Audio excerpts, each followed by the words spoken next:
이 시간 우리에게 주신 하나님의 말씀은 신약의 말씀 누가복음 19장 11절에서 27절까지 말씀입니다. 누가복음 19장 11절에서 27절까지 말씀을 제가 봉독하겠습니다.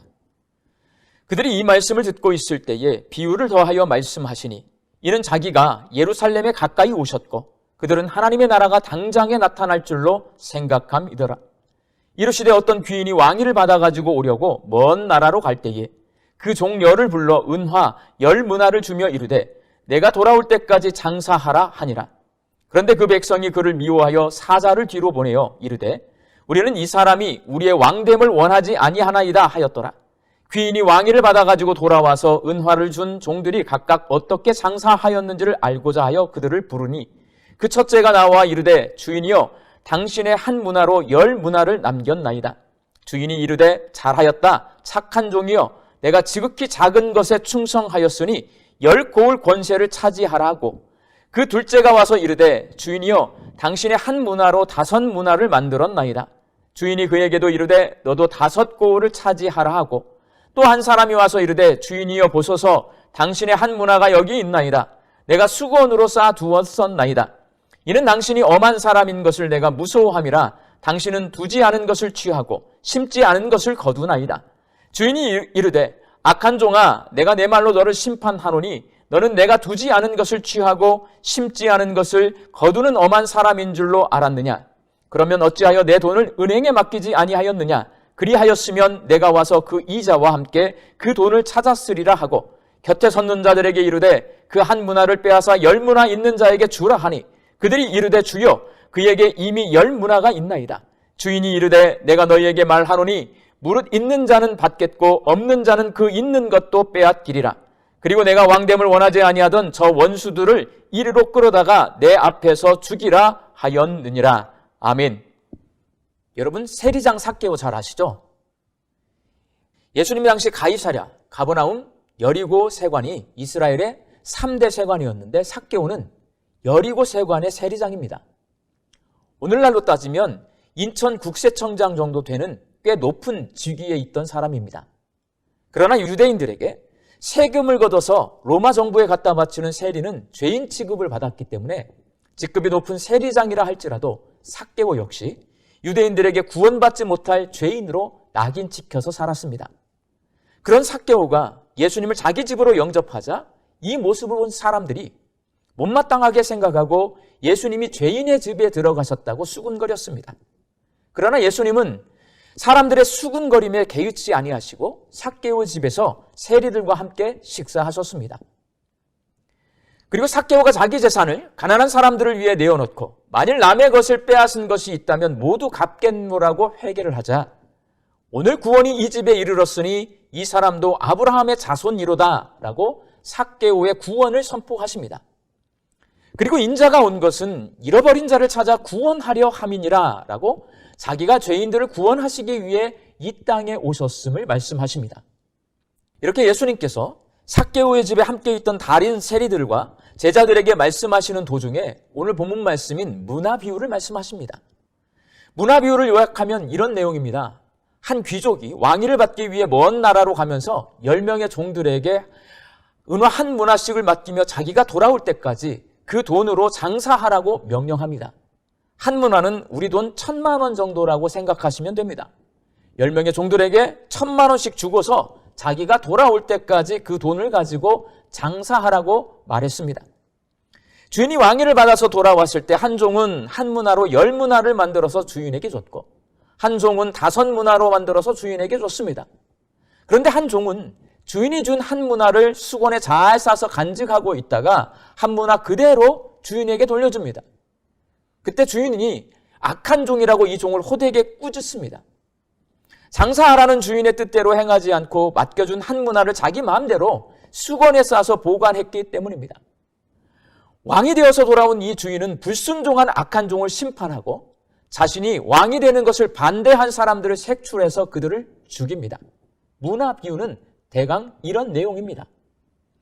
예수님께서 제자들에게 왜 이 문화 비유를 말씀하시는지 그 이유가 오늘 본문 11절에 기록되어 있습니다. 이는 자기가 예루살렘에 가까이 오셨고 그들은 하나님의 나라가 당장에 나타날 줄로 생각함이더라. 예수님이 모세나 다윗왕과 같은 멋진 지도자가 되어서 로마의 압제로부터 이스라엘을 해방시켜 줄 것으로 생각하고 있는 제자들이 예수님과 함께 예루살렘으로 가고 있습니다. 이번 주 수요일은 대통령 선거일입니다. 누가 대통령이 될지 아직 잘 모르지만 우리는 내가 선택한 대통령이 당선될 것으로 생각하고 새로운 대통령이 지금보다 더 나은 세상을 만들어 줄 것이라고 기대하고 있습니다. 마찬가지로 제자들은 이번에 예루살렘 성에 올라가면 사람들에게 존경받고 큰 인기를 얻고 있는 예수님이 전면에 나서서 로마 군대를 몰아내고 새로운 세상을 만들어 줄 것이라 내심 기대하고 있습니다. 그러나 예수님은 이스라엘의 지도자가 되어 로마 군대를 몰아내려고 예루살렘으로 가는 것이 아닙니다. 로마 군인들에게 매맞고 십자가에 못 박혀 죽기 위해 예루살렘으로 가고 있습니다. 그래서 예수님은 단단히 오해하고 있는 제자들이 예수님이 왜 예루살렘으로 가고 계시는지를 이해시키기 위해서 문화 비유를 말씀하신 겁니다. 그렇다면 예수님이 제자들에게 말씀하신 이 문화 비유는 어떤 의미를 가지고 있을까요?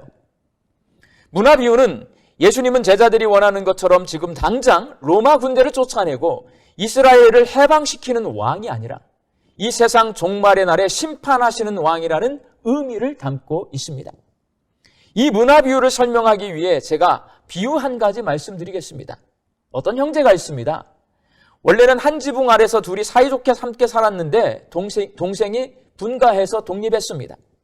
그런데 형이 독립한 동생을 지켜보니 동생이 우리 집안 분위기와 사뭇 다르고 생각이 전혀 다른 이웃 동네 사람들과 사이좋게 지내고 그 사람들과 한편이 되려고 합니다. 이 동생을 그대로 가만히 놓아두면 형에게 위협이 될 것 같아서 동생에게 그들과 친하게 지내지 말고 자기랑 친하게 지내자고 요구합니다. 그러나 동생이 형의 말을 듣지 않고 오히려 이웃 사람들에게 형이 자기를 괴롭히지 못하도록 도와달라고 도움을 요청합니다.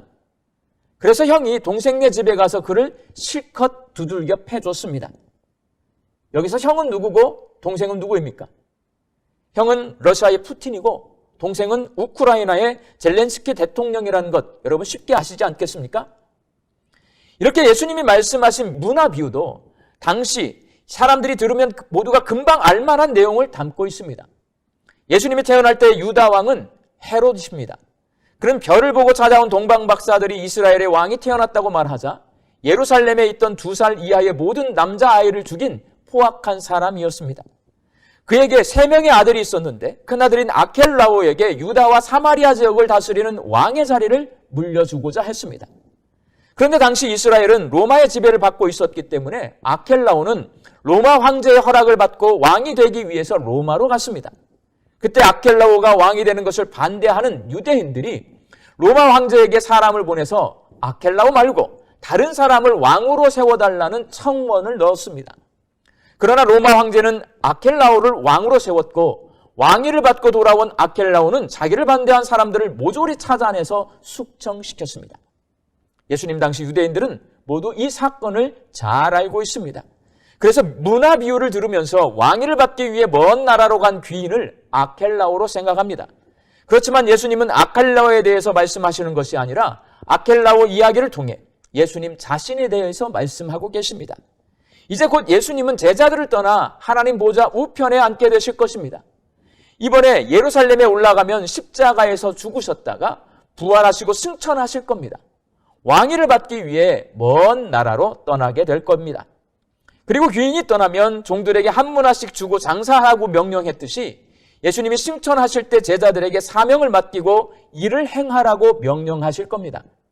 누가복음에는 예수님의 선교 명령이 기록되어 있지 않지만 마태복음에는 우리가 잘 알고 있는 예수님의 선교 명령이 기록되어 있습니다. 마태복음 28장 18절과 20절 말씀입니다. 하늘과 땅의 모든 권세를 내게 주셨으니 그러므로 너희는 가서 모든 민족을 제자로 삼아 아버지와 아들과 성령의 이름으로 세례를 베풀고 내가 너희에게 분부한 모든 것을 가르쳐 지키게 하라.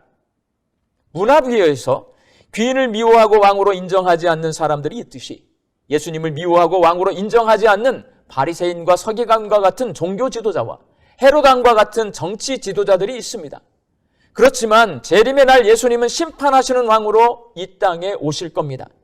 예수님을 미워하고 싫어하며 믿지 않는 사람을 심판하실 것이고, 예수님이 맡겨주신 사명을 감당했는지 안 했는지를 따져서 진심으로 예수님을 믿었는지를 심판하실 것입니다.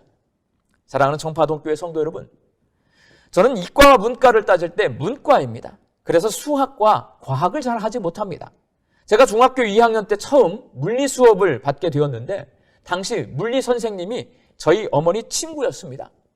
친구 아들이라 저를 상당히 예뻐해 주셨고, 저도 물리 선생님을 참 좋아했습니다. 그런데 물리 수업을 들어보니 도대체 무슨 말을 하고 있는지 알아들을 수가 없었습니다.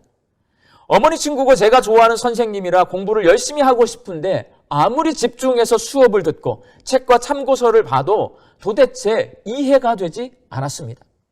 첫 번 중간고사 시험을 봤는데 100점 만점 가운데 40점 맞았습니다. 낙제점 맞은 겁니다. 제 인생에서 처음 40점 낙제점 맞아봤습니다. 예수님의 제자들도 마찬가지입니다. 예수님을 3년이나 따라다녔는데 예수님의 말씀을 도대체 이해하지를 못합니다. 예수님이 자신이 죽을 것이라고 3번이나 말씀하셨는데 알아듣지 못하고, 여러 가지 비유를 말씀해 주셨는데도 무슨 말씀을 하시는지 깨닫지 못합니다. 제자들은 오늘 본문 말씀인 문화 비유도 전혀 이해하지 못합니다. 제자들이 예수님의 말씀을 얼마나 알고 있는지 시험을 봤다면 아마 40점 이하의 낙제점을 받았을 겁니다.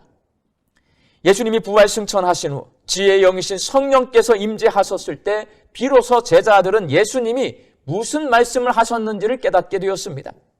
자기들이 예수님께 들은 모든 말씀을 다 글로 옮길 수는 없고, 가장 중요하다고 생각되는 말씀을 선별해서 글로 남겨놓은 게 마태복음, 마가복음, 누가복음, 요한복음, 이 4복음서입니다. 오늘 본문 말씀인 문화 비유도 그 내용이 중요하기 때문에 누가복음에 기록되어 있는 겁니다. 우리는 성령의 도우심으로 예수 그리스도가 주님이심을 믿고 구원받은 하나님 나라 백성이 되었습니다. 성령의 도우심으로 제자들이 전혀 이해하지 못했던 문화 비유가 어떤 의미를 담고 있는지를 정확히 알 수 있게 되었습니다. 예수님은 문화 비유를 통해 우리에게 이렇게 말씀하고 계십니다. 예수님이 심판의 왕으로 재림하실 이 세상 종말의 날이 있습니다. 세상 대부분의 사람들이 종말을 두려워합니다. 그리고 막연하게 종말이 있을 것이라고 생각하는 사람들이 더러 있긴 하지만 종말이 있다고 믿지는 않습니다. 종말보다는 현실 중심으로 삽니다. 그러나 우리 예수 믿는 사람은 종말이 있다고 확실히 믿는 사람입니다. 예수님이 재림하시는 날 인류 역사와 우주의 시간은 멈추게 될 것임을 믿으시기 바랍니다. 종말의 날 예수님은 심판하시는 왕으로 이 땅에 오십니다. 예수님을 그리스도로 믿지 않고 예수님을 주님으로 섬기지 않는 사람은 심판받고 영벌에 처하게 될 것입니다. 죽음보다 더 고통스러운 지옥 형벌을 받게 됩니다. 나는 예수 믿는다고, 청파동교회 잘 다니고 있다고 너무 안심하지 마십시오. 나는 예수를 확실히 믿습니다 라는 내 확신이 예수 믿는 것이 아닙니다. 예수님을 구세주로 믿는 사람은 반드시 예수님을 주인으로 섬깁니다.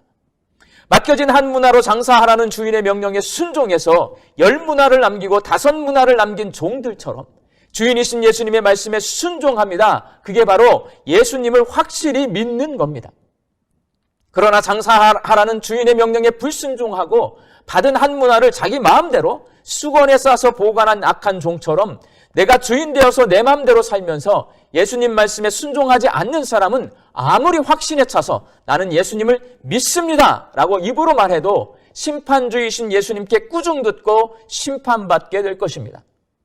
그러니 우리 주님 다시 오실 때까지 예수 그리스도를 확실히 믿고 예수님을 주인으로 잘 섬기며 살아야 합니다. 모든 민족을 제자로 삼아 아버지와 아들과 성령의 이름으로 세례를 베풀고 내가 너희에게 분부한 모든 것을 가르쳐 지키게 하라는 예수님 말씀을 그대로 지켜 행해야 합니다.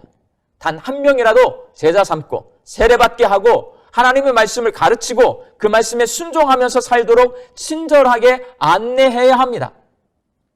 우리가 그렇게 살려고 하나님 나라 복음 제자 훈련을 하고 있습니다. 제자 훈련을 하고 있는 훈련생들과 앞으로 훈련받게 될 모든 성도가 우리 주님 다시 오실 때까지 내 삶의 주인이신 예수 그리스도의 명령에 순종하며 살아서 주님께 칭찬받고 상을 받는 충성된 일꾼들이 되시기를 예수님의 이름으로 축원합니다. 함께 기도하겠습니다. 우리 주님 재림하시는 종말이 있다는 하나님의 말씀을 들었습니다. 재림의 소망을 품고 살게 하여 주옵소서. 예수 그리스도를 주님으로 섬기며 살라는 하나님의 말씀을 들었습니다.